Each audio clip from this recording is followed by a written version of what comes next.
Today, we're talking about the biggest threat to your marriage and what you can do to knock it out.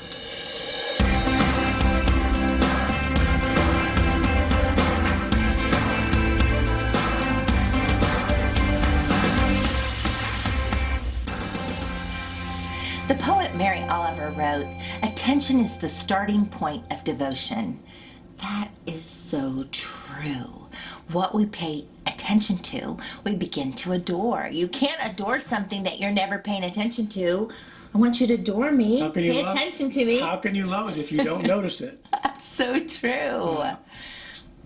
Along the same lines, I'm reading the book, The Ruthless Elimination of Hurry by John Mark Comer. Great book. Highly recommend it.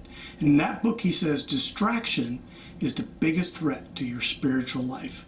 And it's really true. And distraction is the biggest threat to your marriage. So as we often do, we look at spiritual truths like the one we just said, and we try to find the marriage truth that's parallel. And in this case, it's so true that distraction is the biggest threat to your marriage.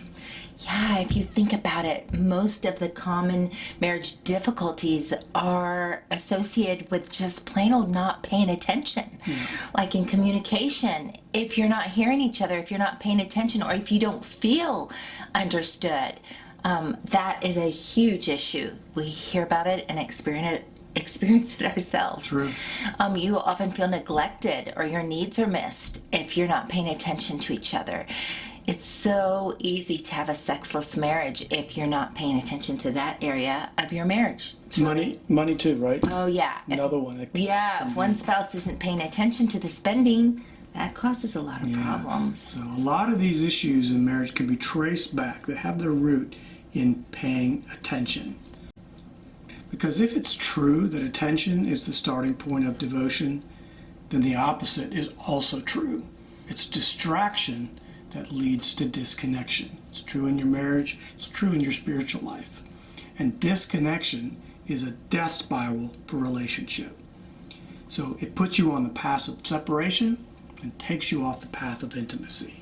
So let's look at some of those things in our life that occupy the bulk of our time and energy and mental capacity, which I would say is attention. Lots of distractions. Yeah, we're just going to list a few things, but for me and for so many people, it's our phones. Absolutely. It's social media. We're staring at our phones. I get lost on my phone, and a minute turns into 20 minutes, and things are going on around me, and I'm staring at a device. Television watching or show binging, like it doesn't have to be on the TV, it could be on your computer, and it's just watching that next show. It can be our work. These are really good things. Our work, our jobs, our careers are really important, but they can take up all of our attention and we have nothing left for our spouse. Sports and fitness, really important, good things, but if they're separate from our relationship, then we're not giving any attention to each other. And even children, that's like my favorite thing. I love children. But if that becomes more important than my spouse, something's out of alignment. The attention needs to be shifted a little bit. That's actually good for your kids to see you pay attention to your husband, pay attention to your wife. Even chores, home projects, you name it.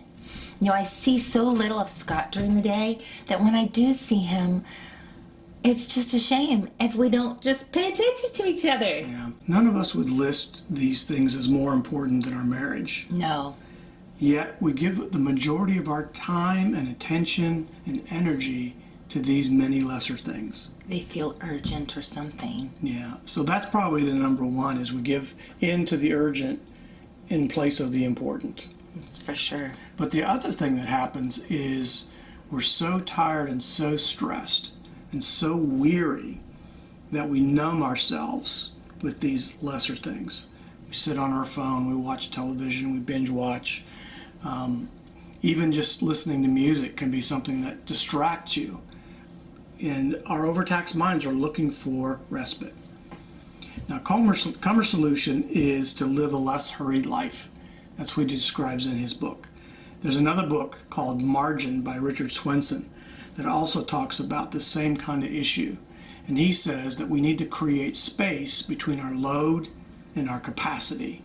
That's what he calls living your life with margin. As opposed to overload, which how many of us feel overloaded? Continually. Yeah, but Yeah. do you feel overloaded in your closeness to your spouse? No. Mhm. So creating space in our crammed full lives for the most important things, like time with God and time with our spouse, it's not easy. I mean, I'm trying to figure it out myself, but I'm determined to make it happen. And I don't want to live distracted anymore. Next time, we're going to talk about ways we can pay better attention and increase our level of connection and grow intimacy. So be sure to come back next week.